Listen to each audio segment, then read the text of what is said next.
ഇനി മരിക്കോൾ എത്ര ദിവസമുണ്ടെന്ന് ബാക്കിയില്ല, നമുക്കറിയില്ല എത്രയാ ബാക്കിയുള്ളതെന്ന്. ആ ദിവസങ്ങൾ പുഞ്ചിരിച്ചോളൂ മുഅ്മിനീങ്ങളെ, പുഞ്ചിരിച്ചോളൂ. ദുനിയാവിൽ ടെൻഷനില്ലാത്ത ആരും ഉണ്ടാവില്ല, ദുനിയാവിൽ പ്രശ്നമില്ലാത്തവരാരാ? ഈ പ്രശ്നങ്ങളൊക്കെ നമ്മളിങ്ങനെ തലയിലേറ്റി നടന്ന മരിക്കണവരെ പുഞ്ചിരിക്കുക എന്ന് പറഞ്ഞ സ്വതക്കിട്ട വല്ല വകുപ്പുണ്ടാവുമോ?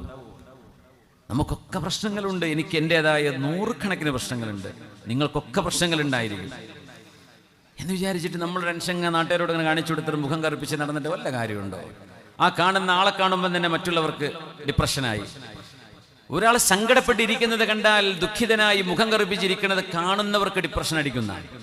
നേരെ മറിച്ച് ഇന്നെങ്ങനെയുണ്ട്, അൽഹംദുലില്ലാഹ്, എന്തു റാഹത്ത്, നമുക്ക് കുഴപ്പമൊന്നുമില്ലല്ലോ, എന്ത് റാഹത്തുള്ള ദിവസമാണ് എന്നൊരാൾ പറയുന്നതും ഇന്ന് ഒരു കോണമല്ല ഇന്നത്തെ ദിവസം എന്നൊരാൾ പറയുന്നതും വ്യത്യാസമല്ലേ? ഈ ജോലി സ്ഥലത്തൊക്കെ ഉണ്ടാവും അങ്ങനെ വിഷയങ്ങൾ. ഉസ്താദെ എങ്ങനെ പറയണ്ട, ഒരാൾ അങ്ങനെ പറയും. ഇപ്പുറത്ത് എങ്ങനെയുണ്ട് ഉസ്താദെ, അൽഹംദുലില്ലാഹ്, എന്താ നമുക്ക് എന്ത് കുറവാണുള്ളത് പറയുമ്പോൾ ഒരുപാട് പ്രശ്നമുള്ള ആളായിരിക്കും. ആ 2 മറുപടിയും നമ്മുടെ ജോലി ചെയ്യുന്ന എനർജിയെ വരെ ബാധിക്കുന്നതാണ്. ഒന്ന് ഉഷാറാക്കും, ഒന്ന് പിന്നെ ഞാനും ഇങ്ങനെ തന്നെ മതി എന്ന് തോന്നുന്നു. അതുകൊണ്ട് പുണ്യനബി തങ്ങൾ ഖാന വദ്ദാഅൻ, ഹബീബിന്റെ മുഖം എപ്പോഴും പ്രശോഭിതമായിരുന്നു സ്വല്ലല്ലാഹു അലൈഹി വസല്ലം. ജരീർ ഇബ്നു അബ്ദുല്ലാഹിൽ ബജലി റളിയല്ലാഹു അൻഹു പറയാൻ, മാ റആനി റസൂലുള്ളാഹി സ്വല്ലല്ലാഹു അലൈഹി വസല്ലം ഇല്ലാ തബസ്സമ ഫീ വജ്ഹി, ഞാൻ ഹബീബിനെ കാണുമ്പോഴൊക്കെ എൻ്റെ ഹബീബ് പുഞ്ചിരിച്ചതാണ് എനിക്ക് ഓർമ്മയുള്ളതെന്ന് മഹാനായ യൂസുഫ് സ്വഹാബ ജരീർ ഇബ്നു അബ്ദുല്ലാഹിൽ ബജലി റളിയല്ലാഹു അൻഹു. ഹബീബ് അങ്ങനെയായിരുന്നു സ്വല്ലല്ലാഹു അലൈഹി വസല്ലം. തങ്ങൾക്ക് എന്തൊക്കെ ടെൻഷൻ ഉണ്ടായിരുന്നു സ്വല്ലല്ലാഹു അലൈഹി വസല്ലം. വെറുതെ ഇരിക്കാൻ സമയം കിട്ടിയിട്ടുണ്ടോ? അതുകൊണ്ട് അബൂ മൂസ, നിങ്ങളുടെ മുഖം, നിങ്ങളുടെ മജ്ലിസ്, വഖളാഇക, നിങ്ങളുടെ വിധികൾ എല്ലാം ജനങ്ങൾക്ക് സമാധാനം നൽകുന്നതാവണം. ആരാ പറയുന്നത്? അമീറുൽ മുഅ്മിനീൻ ഉമർ ബിൻ ഖത്താബ് റളിയല്ലാഹു അൻഹു ഗവർണർക്ക് അയക്കുന്ന കത്ത, നിങ്ങളുടെ മുഖം കണ്ടാൽ ജനങ്ങൾക്ക് സമാധാനം കാണണമെന്ന്. സുബ്ഹാനല്ലാഹ്, അതാണ് നമ്മുടെ നേതാവ് അമീറുൽ മുഅ്മിനീൻ ഉമർ ബിൻ ഖത്താബ് റളിയല്ലാഹു അൻഹു. എന്നിട്ടൊരു കാര്യം പറഞ്ഞു, ولا يمنعك قضاء قضيته فيه بالأمس فراجعت فيه نفسك فهديت فيه إلى رشدك أن ترجع إلى الحق. അബൂ മൂസ അശ്അരി, ഇന്നലെ നിങ്ങൾ വിധി പറഞ്ഞു എന്നിരിക്കട്ടെ, ആ വിധി തെറ്റായിരുന്നു എന്ന് നിങ്ങൾക്ക് ബോധ്യപ്പെട്ടു കഴിഞ്ഞാൽ ഞാൻ ഇന്നലെ പറഞ്ഞ വിധി തെറ്റാണ് എന്ന് പറയാൻ സമ്മതിക്കാൻ അബൂ മൂസ നിങ്ങൾ മടി കാണിക്കരുതേ. നമ്മൾ പലരും അങ്ങനെ പറയാ, ദേഷ്യപ്പെട്ടിട്ട് പറയേ, ഞാൻ മരിച്ചാൽ എൻ്റെ മയ്യത്ത് പോലും അവനെ കാണിച്ചു കൊടുക്കരുത് എന്ന്. യാ അല്ലാഹ്, എന്ത് വർത്താനാണ് അതൊക്കെ? എന്തിനാ അങ്ങനെയൊക്കെ പറയണത്? ഞങ്ങനെ പറഞ്ഞു പോയി എന്ന് വിചാരിക്കുക. ഒന്ന് തിരുത്ത, ഞാൻ അപ്പ ആ ദേഷ്യത്തിൽ പറഞ്ഞതാണ് കേട്ടോ, അങ്ങനെ ഒരു വെറുപ്പോ ദേഷ്യമൊന്നും എനിക്ക് അയാളോടില്ല. തിരുത്തണം, മരണത്തിൻ്റെ മുമ്പ് തിരുത്തണം. വലിയ രസം എന്താണെന്നറിയോ?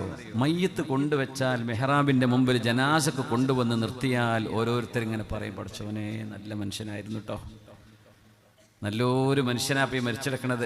അയാൾ അങ്ങനെ പള്ളിക്ക് ആദ്യം വരുന്ന ആളെ, ഹൗദ് ക്ലീനാക്കുന്ന ആളായിരുന്നു, മുക്രിക്കാനെ വിളിച്ചോണ്ടുന്ന ആളായിരുന്നു, ഏതൊരു കാര്യത്തിനും സഹായിക്കുന്ന ആളായിരുന്നു. ജീവിച്ചിരിക്കുന്ന കാലം നിങ്ങൾ ഈ നല്ല വർത്തമാനം ആ മയ്യത്തിനായി കിടക്കുന്ന മനുഷ്യനോട് പറയാറുണ്ടോ? അപ്പോഴല്ലേ ആ മനുഷ്യൻ അതുകൊണ്ട് കാര്യമുള്ളൂ.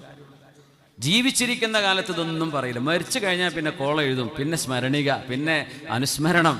ജീവിച്ചിരിക്കുന്ന കാലത്ത് ഫുള്ള് ഫിത്തിനെ പറയാം, മരിച്ചു കഴിഞ്ഞാൽ ഭയങ്കര ആളെഴുതും. എന്തിനാ നമ്മൾ അങ്ങനെ ചെയ്യും? ജീവിച്ചിരിക്കുമ്പോൾ പറഞ്ഞു കൊടുത്തൂടെ? ജീവിച്ചിരിക്കുമ്പോൾ മനുഷ്യനെ പറ്റി ഖൈർ പറയണ്ടേ? അവിടെ മുഖത്ത് നോക്കി പറയണ്ട, പക്ഷെ മറ്റുള്ളവരോട് പറഞ്ഞൂടെ? അതെന്തൊരു വലിയ നന്മയാണ്. ആരെയും മുന്നിലിരുത്തിയിട്ട് പുകഴ്ത്താൻ പാടില്ല എന്നാണ്, അത് നമ്മുടെ രീതിയല്ല. പക്ഷെ അയാളുടെ പ്രസൻസിലല്ല, പക്ഷെ അയാളെ കുറിച്ച് നല്ലത് പറയാം. അതായത് അറിഞ്ഞെന്ന് വരും, അറിഞ്ഞില്ല എന്ന് വരും. അറിയുമ്പോൾ അയാൾക്ക് ഇഷ്ടമായി എന്ന് വരും, സന്തോഷമായി എന്ന് വരും, അതൊന്നും പ്രശ്നമില്ല. അയാളുടെ മുമ്പിൽ വെച്ചിട്ട് അയാളെ പുകഴ്ത്താൻ പാടില്ല. പക്ഷേ ഒരാളുടെ ബാക്കിൽ നിന്നുകൊണ്ട് അയാളെ പുകഴ്ത്തണമെന്ന, ഒരു മനുഷ്യന്റെ നന്മകൾ പറയണമെന്ന നമ്മുടെ ശരിയാത്ത് അങ്ങനെയാ. നമ്മളതൊന്നും പറയൂല. മരിച്ചു കഴിഞ്ഞാൽ അളിയൻ അങ്ങനെയായിരുന്നു, അളിയൻ ഇങ്ങനെയായിരുന്നു, ഏട്ടമ്പതിയാപ്പിൾ എങ്ങനെയായിരുന്നു. ജീവിച്ചിരിക്കുമ്പോൾ പോയി പറയേ, ജീവിച്ചിരിക്കുമ്പോൾ പോയിട്ട് സന്തോഷിപ്പിക്കും. മരിച്ചു കഴിഞ്ഞാൽ ഒരു മനുഷ്യനെ കാണാൻ, ആ രോഗി 10 കൊല്ലമായിട്ട് രോഗശൈലിയിൽ കിടക്കുമ്പോൾ തിരിഞ്ഞു നോക്കാതെ, പോയി നോക്കാതെ, ഒന്ന് സലാം പറയാതെ അയാൾ മരിച്ചു എന്ന് പറയുമ്പോൾ അങ്ങോട്ട് വണ്ടി എടുത്ത് വരും. എല്ലാവരും വരണ്ടെന്നല്ല ഞാൻ പറയണത്.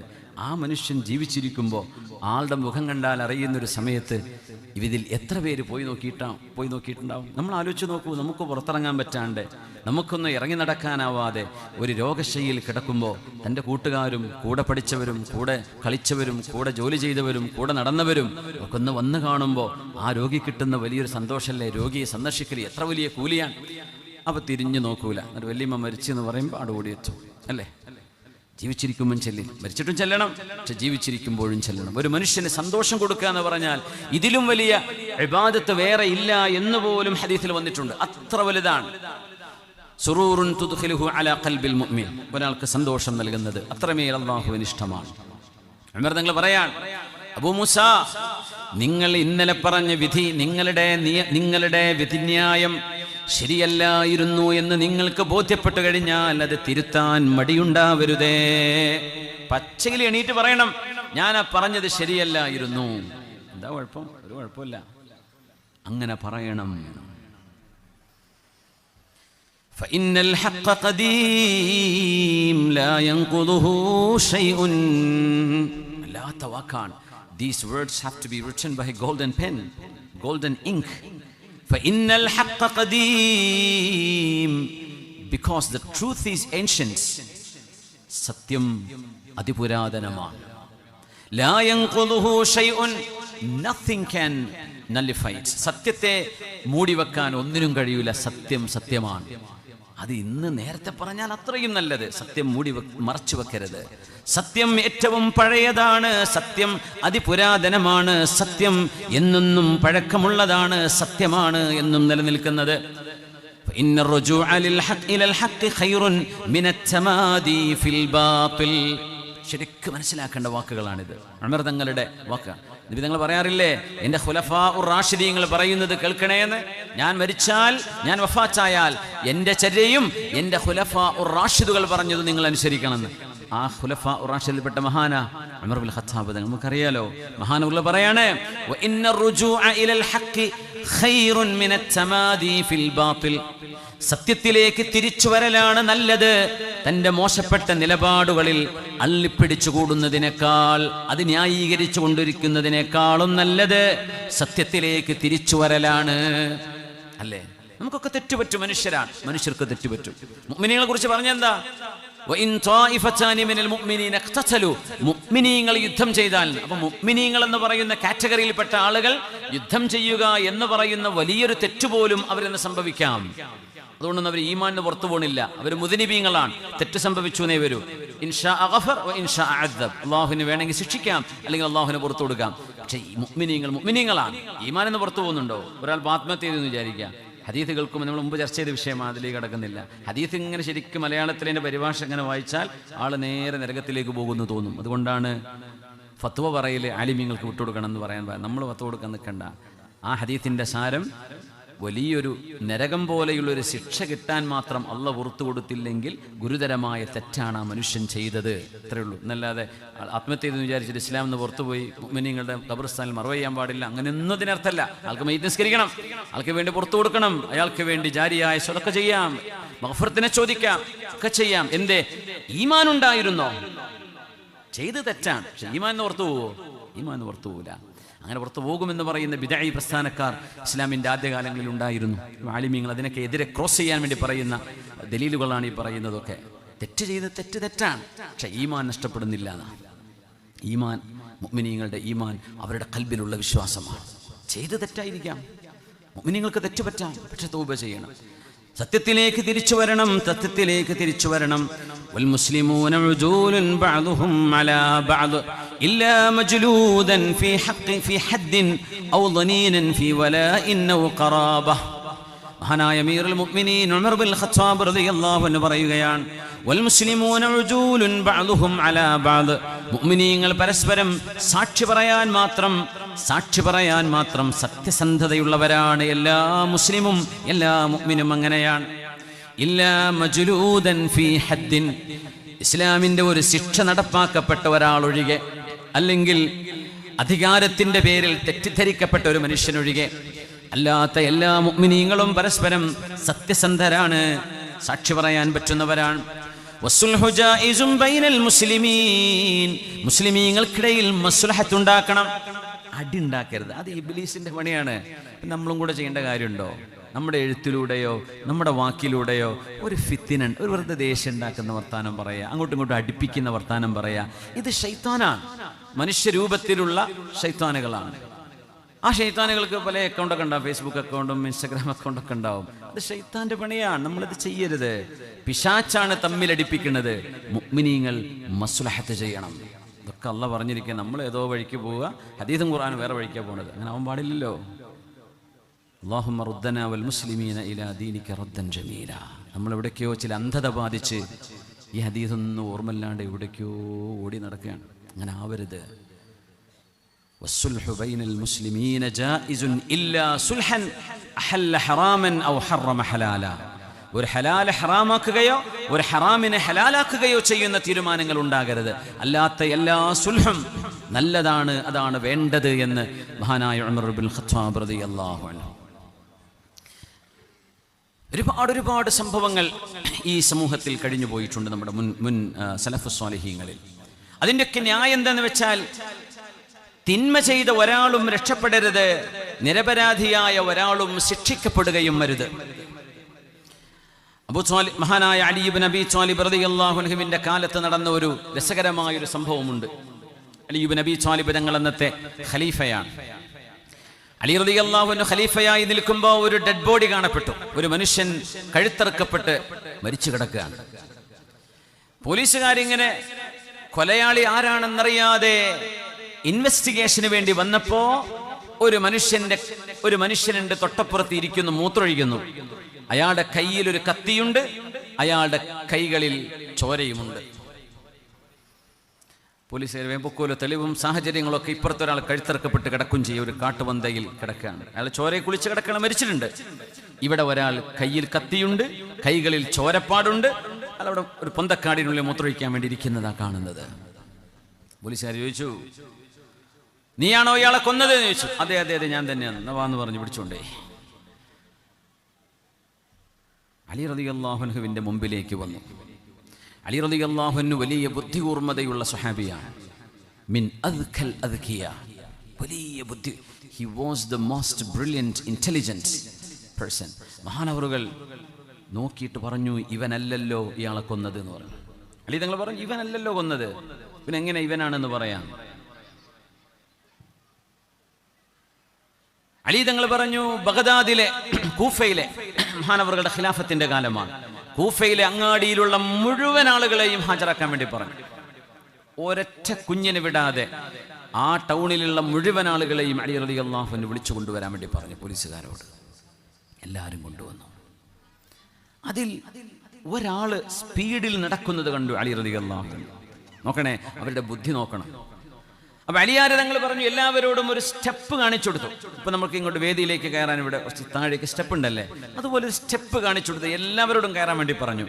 ഈ മനുഷ്യൻ, ഈ മഹാനായ അലി തങ്ങൾ നോട്ട് ചെയ്ത മനുഷ്യൻ മാത്രം കയറുമ്പോൾ 2 സ്റ്റെപ്പ് ജമ്പ് ചെയ്തിട്ടാണ് കയറുന്നത്. ഭയങ്കര സ്പീഡാണ്. അലി തങ്ങൾ പറഞ്ഞു, ഇവിടെ വാന്ന് പറഞ്ഞു. അലി തങ്ങൾക്ക് ചില സിഗ്നലുകൾ അല്ലാഹു നൽകുകയാണ്.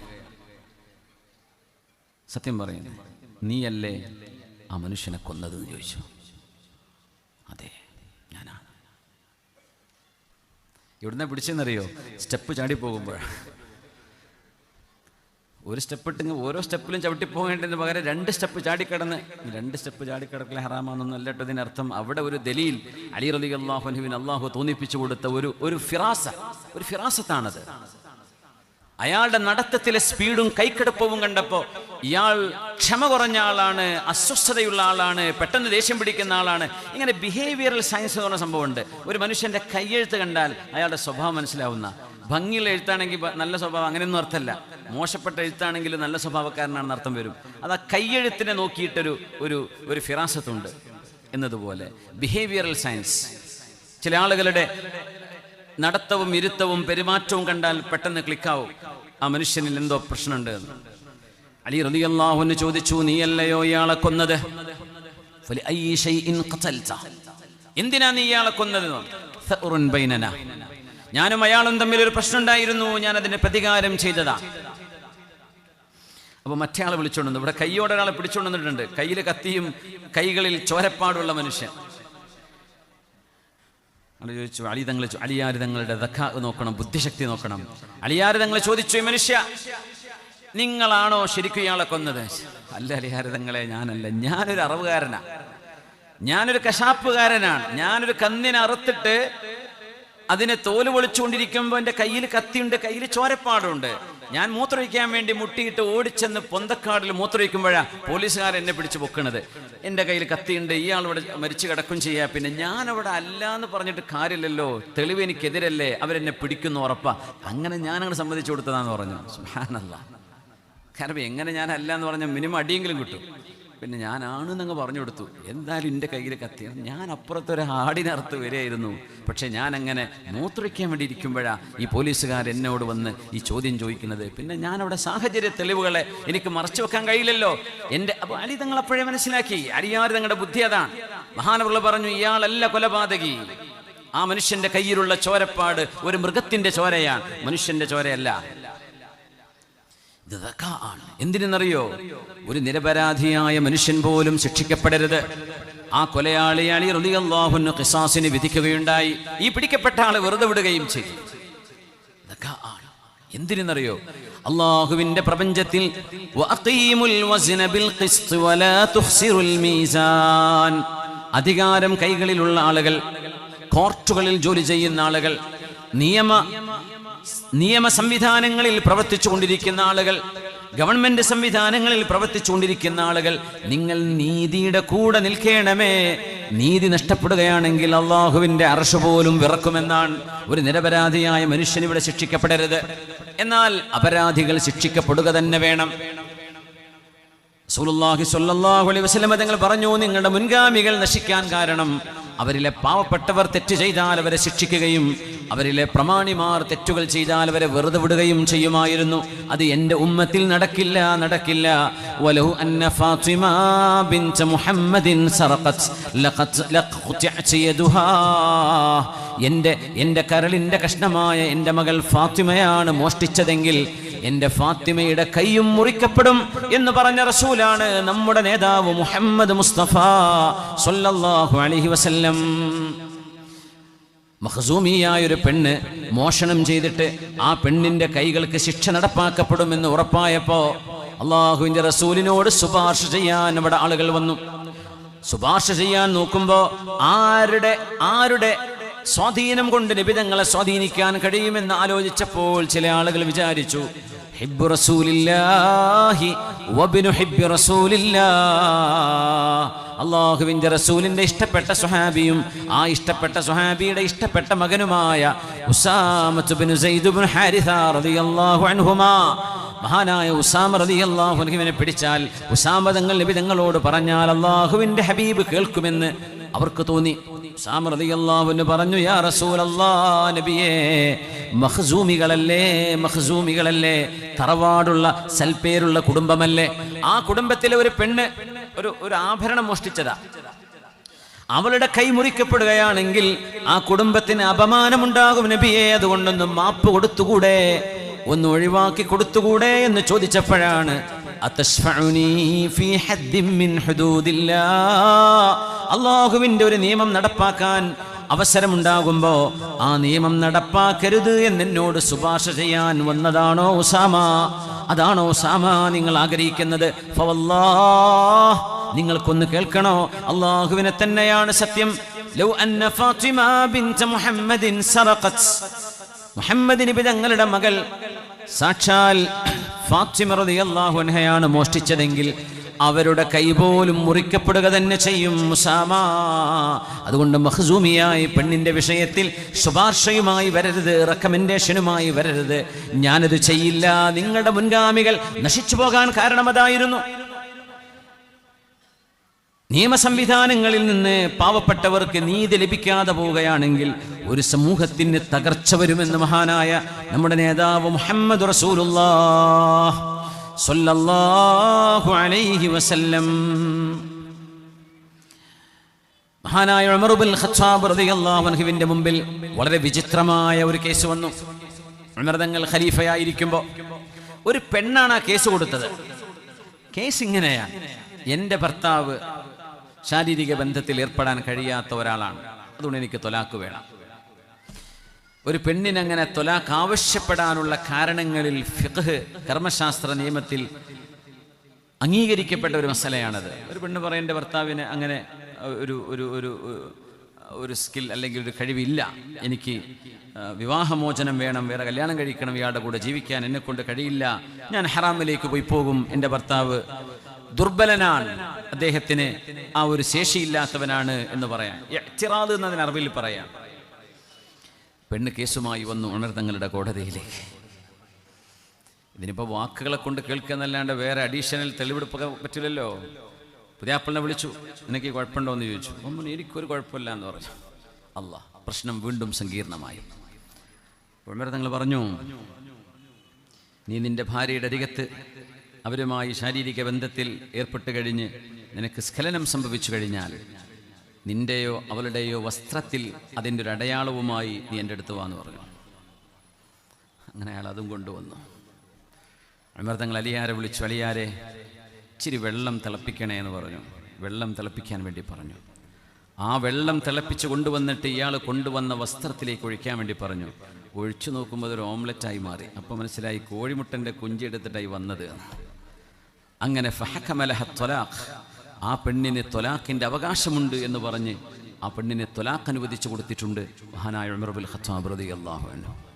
ഇസ്ലാമിക ലോകത്ത് നടക്കുന്ന ഈ ഉമ്മത്തിൻ്റെ പാരമ്പര്യത്തിൽ ചരിത്രത്തിൽ കഴിഞ്ഞുപോയ ആണിനും പെണ്ണിനും അള്ളാഹു അനുവദിച്ച നീതി ഇവിടെ ലഭിക്കണം എന്നതിൽ എത്രത്തോളം ശുഷ്കാന്തിയുണ്ട് ഈ ശരീഅത്തിന് എന്ന് പഠിപ്പിക്കുകയാണ് മഹാനായ ഷഹീദുൽ മെഹ്റാബ് മഹാനായ ഉമർ ഇബ്നുൽ ഖത്താബ് റളിയല്ലാഹു അൻഹു. നോക്കണേ, തെറ്റുകൾ തെറ്റാണ്, ചില പ്രമാണങ്ങളും ചില തെളിവുകളും ഫോർജ്ഡ് ആയിരിക്കും, ഫേക്ക് ആയിരിക്കും. ആ ഫേക്ക് ഡോക്യുമെന്റുകൾ ഫേക്കാണ് എന്ന് കണ്ടെത്താനുള്ള കഴിവ് നിയമവ്യവസ്ഥയിൽ ജോലി ചെയ്യുന്ന ആളുകൾക്ക് വേണം എന്നും പഠിപ്പിക്കുകയാണ് ഉമർ റളിയല്ലാഹു തആല അൻഹു ഇവിടെ. യാ അല്ലാഹ്,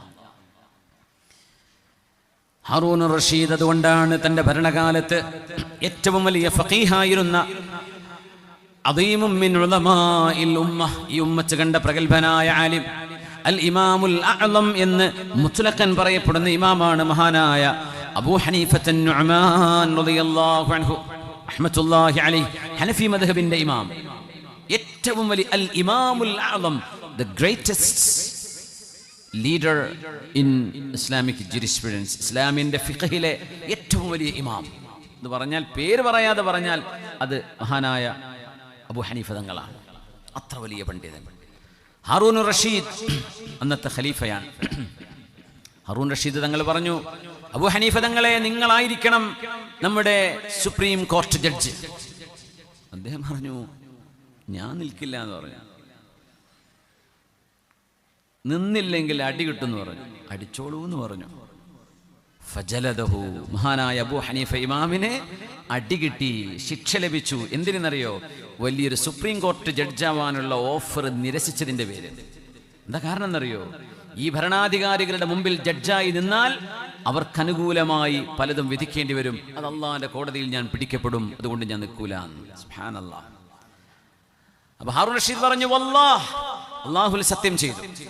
സത്യം ചെയ്തു പറഞ്ഞാൽ യമീനാണ്. സത്യം പൊളിഞ്ഞാൽ അതിന്റെ കഫാറത്ത്, പ്രായശ്ചിത്തം കൊടുക്കണം. 10 അടിമകളെ മോചിപ്പിക്കണം, അല്ലെങ്കിൽ 3 ദിവസം നോമ്പെടുക്കണം. അങ്ങനെയൊക്കെ നിയമങ്ങളുണ്ട് അതിന്. അള്ളാനെ തന്നെയാണ് സത്യം. അബൂ ഹനീഫ ഇമാമെ, നിങ്ങൾ ഖാദിയായി അധികാരം ഏറ്റെടുക്കണം. അബൂ ഹനീഫ പറഞ്ഞു, വല്ലാഹി ഞാൻ ഏറ്റെടുക്കൂല. അപ്പോൾ ആളുകൾ പറഞ്ഞു, ഈ ഖലീഫ അങ്ങനെ വല്ലാഹി പറയുമ്പോൾ നിങ്ങൾ അദ്ദേഹത്തെ മറികടന്നിട്ട് വല്ലാഹി പറയണത് മോശമല്ലേ എന്ന് ചോദിച്ചു. സത്യം പറഞ്ഞിട്ടല്ലേ ഉള്ളൂ. സത്യം ചെയ്ത് പറഞ്ഞത് ചെയ്യാതിരുന്നാൽ പ്രായശ്ചിത്തം കൊടുക്കണം. മൂപ്പർക്ക് ഇഷ്ടം പോലെ അടിമകളുണ്ടല്ലോ, കൊടുക്കാലോ. മൂപ്പർ കൊടുത്തോട്ടെ, വീട്ടിക്കോട്ടെ. അതുകൊണ്ട് അദ്ദേഹത്തിന്റെ സത്യം അയാൾ വീട്ടിക്കോട്ടെ, ഞാൻ എൻ്റെത് നോക്കാം, എന്നെ കൊണ്ട് കഴിയില്ല എന്ന് പറഞ്ഞു.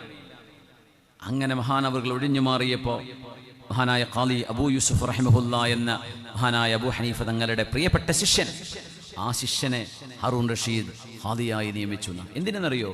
ആലിമീങ്ങളാണ് ഈ തലത്തിലേക്ക് വരേണ്ടത്. ആലിമീങ്ങളായ ആളുകൾ LLBക്ക് പോകണം, നിയമം പഠിക്കണം, വാദിക്കാൻ പഠിക്കണം. എന്തിനെന്നറിയോ? നുണ പറയാതിരിക്കാൻ, നുണ പറഞ്ഞുകൊണ്ട് കേസുകൾ ജയിക്കാതിരിക്കാൻ. സത്യം ജയിക്കണം, എന്നിട്ടുള്ള കേസ് മതി. ചിലപ്പോൾ ഒരുപക്ഷെ കേസില്ല വക്കീലായി കാലം മുഴുവൻ ജീവിക്കേണ്ടി വന്നേക്കാം. മഹാനായ കണ്ണിയത്ത് ഉസ്താദ് തങ്ങളവറുകൾ, മഹാനവറുകൾ മരക്കച്ചവടം ചെയ്ത് നിർത്തിയ പോലെ ആയിക്കോട്ടെ. അൽ ഹഖ്ഖു ഖദീം, സത്യമേ വിജയിക്കുകയുള്ളൂ. ലാ യൻഖുദുഹു ശൈഉൻ, സത്യമാണ് വിജയിക്കുന്നത്, സത്യത്തെ മൂടിവെക്കാൻ ഒന്നിനും കഴിയില്ല എന്ന് മഹാനായ ഉമർ ഇബ്നുൽ ഖത്താബ് റളിയല്ലാഹു തആല അൻഹു പറഞ്ഞത് എത്ര സത്യമാണ്. മാലിക്കി മദ്ഹബിന്റെ ഇമാം മാലിക് റളിയല്ലാഹു അൻഹുവിന്റെ ചില പ്രത്യേക വീക്ഷണങ്ങളുണ്ട്. മഹാനവറുകൾ പറയുമായിരുന്നു, ജഡ്ജായി ജോലി ചെയ്യുന്ന എല്ലാവരുടെയും മുഖത്ത് സങ്കടം കാണുക സ്വാഭാവികമാണ്. എന്നാൽ മദീനയിൽ ജഡ്ജിമാരായി ജോലി ചെയ്ത രണ്ടാളുകളുടെ മുഖത്ത് ഞാൻ സങ്കടം കണ്ടിട്ടില്ല. അതുകൊണ്ട് അവരുടെ ഹദീസ് ഞാൻ സ്വീകരിക്കില്ല. അല്ലാഹ്, എങ്ങനെ ഖാദിയായി ഒരു വിധി പറഞ്ഞാൽ, പടച്ചോനെ ഞാൻ ഇന്നലെ വിധി പറഞ്ഞ അയാൾക്ക് എതിരായി ഞാൻ പറഞ്ഞത് അങ്ങനെ തന്നെയാണോ പടച്ചോനെ, എനിക്ക് തെറ്റുപറ്റിപ്പോയിട്ടുണ്ടാവോ, തെളിവ് എനിക്കെതിരായിട്ടുണ്ടാവോ, ഞാൻ പറഞ്ഞത് ശരിയാണോ എന്ന സങ്കടം ഒരു മുഅ്മിനായ ജഡ്ജിന് വരൽ അനിവാര്യമാണ്. കുല്ലു ഖാദിൻ തദ്ഹറു അലാ വജ്ഹിഹിൽ കആബ, ഏതൊരു ജഡ്ജിന്റെ മുഖത്തും ദുഃഖം വരൽ സ്വാഭാവികമാണ്. കാരണം അത് സന്തോഷിക്കാൻ പറ്റുന്ന ജോലിയല്ല. ആ ജോലി വലിയ ഉത്തരവാദിത്വമുള്ള ജോലിയാണ്. നാളെ അല്ലാഹുവിന്റെ മുമ്പിൽ കയ്യും കെട്ടി മറുപടി പറയേണ്ട ജോലിയാണ്. അതുകൊണ്ട് മദീനയിലെ ജഡ്ജിമാരിൽ രണ്ടാളുടെ മുഖത്ത് ഞാൻ സങ്കടം കാണാതിരുന്നപ്പോ ആ രണ്ടുപേരും ഈ ജോലി ഇത്ര ലാഘവത്തോടെ കാണുന്ന ആളുകളാണെന്ന് എനിക്ക് ബോധ്യപ്പെട്ടതിന്റെ പേരിൽ ഞാൻ അവരിൽ നിന്ന് ഹദീസ് സ്വീകരിക്കുകയില്ല എന്ന് തീരുമാനമെടുത്ത ഹദീസ് പണ്ഡിതനാണ് മാലിക്കി മദ്ഹബിന്റെ ഇമാം, മഹാനായ ഇമാമു ദാരിൽ ഹിജ്റ മാലിക് ഇബ്നു അനസ് റളിയല്ലാഹു തആല അൻഹു. മുഖത്ത് സങ്കടമില്ല. എന്തുകൊണ്ട്? അവർക്കതിൻ്റെ ഉത്തരവാദിത്വത്തിൻ്റെ ബോധം വന്നിട്ടില്ല. അങ്ങനത്തെ ആളുകളുടെ ഹദീസ് എനിക്ക് വേണ്ട. മാലിക് ഇമാമിൻ്റെ വലിയ വീക്ഷണങ്ങളുണ്ട്. അയ്യൂബ് സഖ്തിയാനി തങ്ങളെക്കുറിച്ചൊക്കെ നമ്മൾ മനസ്സിലാക്കിയിട്ടുണ്ട്. നിങ്ങൾ വേറെ കേട്ടിട്ടുണ്ടാവുന്നത് അയ്യൂബ് സഖ്തിയാനി തങ്ങളുടെ ഹദീസ് ഇമാം മാലിക് എന്നവർ സ്വീകരിക്കാൻ തുടങ്ങിയത് മഹാനവറുകൾ ഹജ്ജിന് വന്നതിന് ശേഷം. അയ്യൂബ് സഖ്തിയാനി എന്ന് പറഞ്ഞാൽ വലിയ കറാമത്തുള്ള മഹാനാണ്.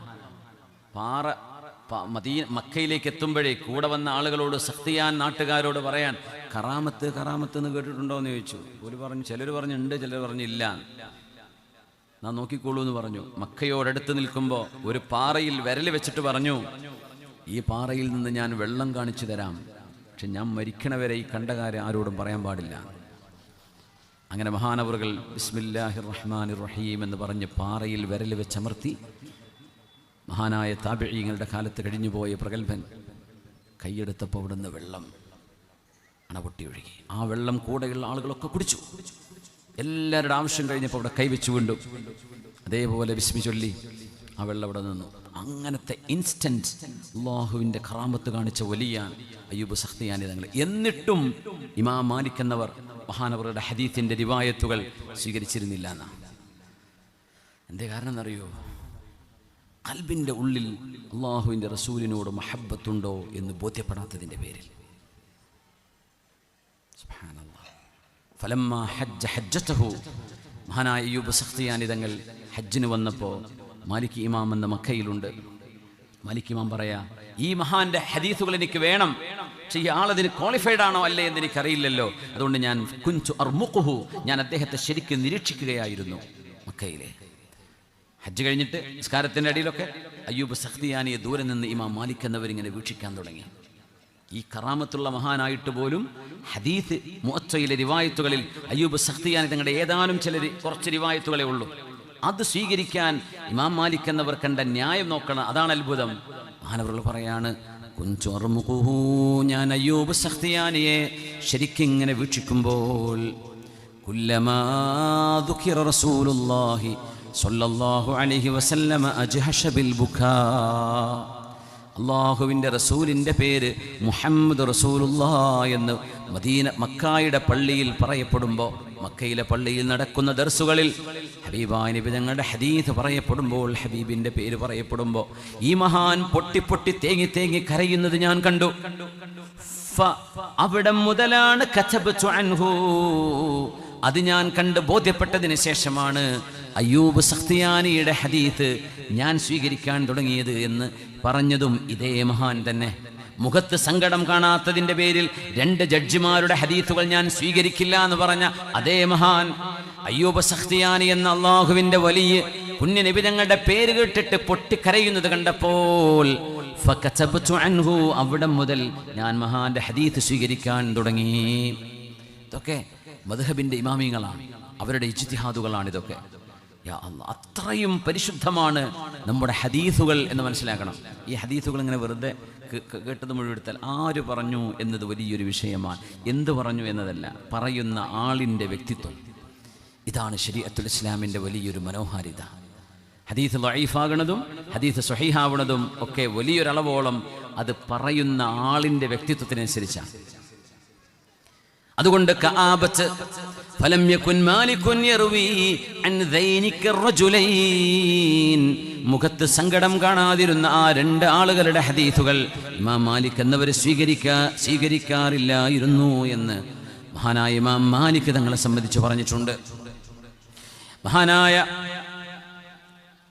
മുആവിയ ഇബ്നു അബീ സുഫിയാൻ റളിയല്ലാഹു അൻഹു ഖുലഫാഉർ റാഷിദീങ്ങൾക്ക് ശേഷം ഖലീഫയായി വന്ന ഷാം ഹെഡ്ക്വാർട്ടേഴ്സ് ആയിട്ട് ഭരണം നടത്തിയ മുആവിയ റളിയല്ലാഹു അൻഹു, മുആവിയ ഇബ്നു അബീ സുഫിയാൻ ഇബ്നു ഹർബ് റളിയല്ലാഹു അൻഹുമാ, മഹാനായ മുആവിയ തങ്ങളുടെ മുമ്പിൽ വന്നിട്ട് ഒരാൾ പറഞ്ഞു, ലൻ നഖ്ബലൽ, മുആവിയ എന്ന ഖലീഫ 10-12ഓളം രാജ്യങ്ങളുടെ നേതാവാണ്. മുആവിയ റളിയല്ലാഹു അൻഹു അവരോട് പറഞ്ഞു, മുആവിയ തങ്ങളെ, അനീതി ഞങ്ങൾ അംഗീകരിക്കുകയില്ല.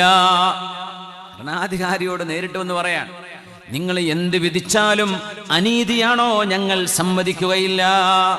ഇത് പറഞ്ഞപ്പോ ഹൽ തസ്തീഉ റദ്ദഹു, ഞാൻ പറയുന്ന വിധിന്യായം തെറ്റാണെങ്കിൽ, അനീതിയാണെങ്കിൽ ആ അനീതിയെ തടുക്കാൻ നിങ്ങളെ കൊണ്ടാകുമോ? മുആവിയ തങ്ങളെ ചോദിച്ചതാണ്. ഇത് ബുദ്ധിമുട്ടാക്കാൻ വേണ്ടി ചോദിച്ചതല്ല, അയാളുടെ ഉള്ളറിയാൻ വേണ്ടി ചോദിച്ചതാ. ഞാൻ അങ്ങനെ അനീതിയോടുകൂടെ അനീതിയായി വിധി പറയുകയാണെങ്കിൽ ആ നിയമത്തെ തടുക്കാൻ നിങ്ങളെ കൊണ്ട് കഴിയുമോ? അദ്ദേഹം പറഞ്ഞു, അമീറുൽ മുഅ്മിനീനെ, ആടിനെ അറുക്കുന്നത് നിങ്ങൾ കണ്ടിട്ടുണ്ടോ? ആ ആടിനെ അറുത്തു കഴിഞ്ഞാൽ ആ ആടിന്റെ കഴുത്ത് മുറിഞ്ഞ് ചോര ഒലിക്കുമ്പോൾ ആ പച്ചപ്പാവം മൃഗം അതിന്റെ കാലിട്ടടിക്കുന്നത് കാണുന്നില്ലേ? തന്നോട് കാണിച്ച ദുൽമ് ഞാൻ അംഗീകരിക്കുന്നില്ല എന്നത് വിളിച്ചു പറയുന്നതിന്റെ അടയാളമാണത്. ബഹുമാന്യരായ മുഖ്താർ തങ്ങളവറുകളെ വേദിയിലേക്ക് വരാണ്. ഇൻഷാ അല്ലാഹ് തങ്ങൾ ഭക്ഷണം കഴിച്ചിട്ട് വരും. ഇൻഷാ അല്ലാഹ് നമ്മുടെ പ്രാർത്ഥനയ്ക്ക് തങ്ങൾ നേതൃത്വം നൽകും. ഇൻഷാ അല്ലാഹ് സമയമായല്ലോ, 10 മണിയാകുമ്പോഴേക്കും നിർത്തണം നിർബന്ധമായിട്ട്. നമ്മുടെ സമയം വളരെ ക്രൂഷ്യലാണ്. തങ്ങൾ എത്തിക്കഴിയുമ്പോഴേക്കും ഞാൻ നിർത്തുവേ. ഇൻഷാ അല്ലാഹ് തങ്ങൾ വരൂലേ? ഇൻഷാ അല്ലാഹ്. ലൻ നഖ്ബലൽ ദുൽമ, ഞങ്ങൾ അനീതി ഒരിക്കലും വെച്ചു പൊറുപ്പിക്കുകയില്ല എന്ന് മുആവിയ റളിയല്ലാഹു അൻഹുവിന്റെ കൊട്ടാരത്തിൽ വന്നുകൊണ്ട് ആസ്ഥാനത്ത് വന്ന് പറഞ്ഞപ്പോ ഹൽ തസ്തീഉ റദ്ദഹു, ആ ദുൽമിനെ അതിജയിക്കാനോ അതിനെ തള്ളിക്കളയാനോ അതിനെ തടഞ്ഞു വെക്കാനോ നിങ്ങളെ കൊണ്ടാകുമോ സഹോദരാ? ഇത് പറഞ്ഞപ്പോഴാണ് പറയുന്നത്, ഞങ്ങൾക്ക് സഹിക്കാൻ, ഒരുപക്ഷെ തടുക്കാനും തള്ളിക്കളയാനും കഴിഞ്ഞില്ലെന്ന് വരാം, പക്ഷേ ഞങ്ങൾ ഞങ്ങളുടെ പ്രതിഷേധം അറിയിക്കുകയാണ്. ഏതുപോലെ അറുക്കപ്പെടുന്ന മൃഗം അതിൻ്റെ അറവ് കഴിഞ്ഞാൽ അതിൻ്റെ കാലിട്ടടിക്കുന്നത്, തന്നോട് ചെയ്ത ഈ അറവെന്ന ദുൽമിന് ഞാനതിനെ സമ്മതിക്കുന്നില്ല എന്ന് ആ മൃഗം ഒന്ന് വിളിച്ചു പറയലാണ്. ആ കാലിട്ടടിച്ചത് കൊണ്ട് ആ മൃഗത്തിന് എഴുന്നേറ്റ് ഓടാനൊന്നും കഴിഞ്ഞില്ലെങ്കിലും അതതിൻ്റെ പ്രതിഷേധം അറിയിക്കുന്നില്ലയോ? അതുപോലെ ദുൽമിനെതിരെ ഞങ്ങൾ പ്രതിഷേധിക്കുകയാണ് എന്ന് മഹാനായ മുആവിയ റളിയല്ലാഹു അൻഹുവിന്റെ മുമ്പിൽ ചെന്നുകൊണ്ട് അനുയായികളായി ഉമ്മത്തിന്റെ മെമ്പർമാർ അവിടെ ചെന്ന് പറഞ്ഞു കൊടുക്കുകയാണ്. എന്തിന്? അനീതി, പക്ഷപാതിത്വം പാടില്ല. ആര് ഭരണം നടത്തിയാലും ജനങ്ങൾക്ക് നീതി ഒരുപോലെ ലഭിക്കണം. അത് സ്വന്തം പാർട്ടിക്കാരെ അല്ലാത്തവരെ ചെയ്യാൻ പാടില്ല എന്നാണ്. മഹാനായ അബൂബക്കർ സിദ്ദീഖ് റളിയല്ലാഹു അൻഹു സാഹിബു റസൂലില്ലാഹി സാഹിബുഹു ഫിൽ ഗാർ, ഹബീബിന്റെ കൂടെ തൗർ ഗുഹയിൽ കഴിഞ്ഞ ലാ തഹസൻ ഇന്നല്ലാഹ മഅനാ എന്ന് ഹബീബ് ആരോടാണോ പറഞ്ഞത്, ആ പ്രിയപ്പെട്ട കൂട്ടുകാരൻ സിദ്ദീഖ് റളിയല്ലാഹു അൻഹു ഭരണം ഏറ്റെടുത്തപ്പോ എന്തൊരു മനോഹരമാണ്. 2 വർഷത്തെ ഭരണം. വലിയ അത്ഭുതം എന്താണെന്നറിയോ? ഹബീബിന്റെ അഹ്ബാബികളായ സ്വഹാബിമാരിൽ പലരുടെയും ആയുസ് ഹബീബിൻ്റെതുപോലെയായിരുന്നു. തങ്ങൾ വഫാത്താകുന്നത് 63-ല്, സിദ്ദീഖ് തങ്ങൾ വഫാത്താകുന്നത് 63-ല്, ഉമർ തങ്ങൾ വഫാത്താകുന്നത് 63-ാം വയസ്സിൽ, അലിയാർ തങ്ങൾ വഫാത്താകുന്നത് 63-ല്, സുബൈർ എന്നവർ വഫാത്താകുന്നത് 63, ത്വൽഹ തങ്ങൾ വഫാത്താകുന്നത് 63.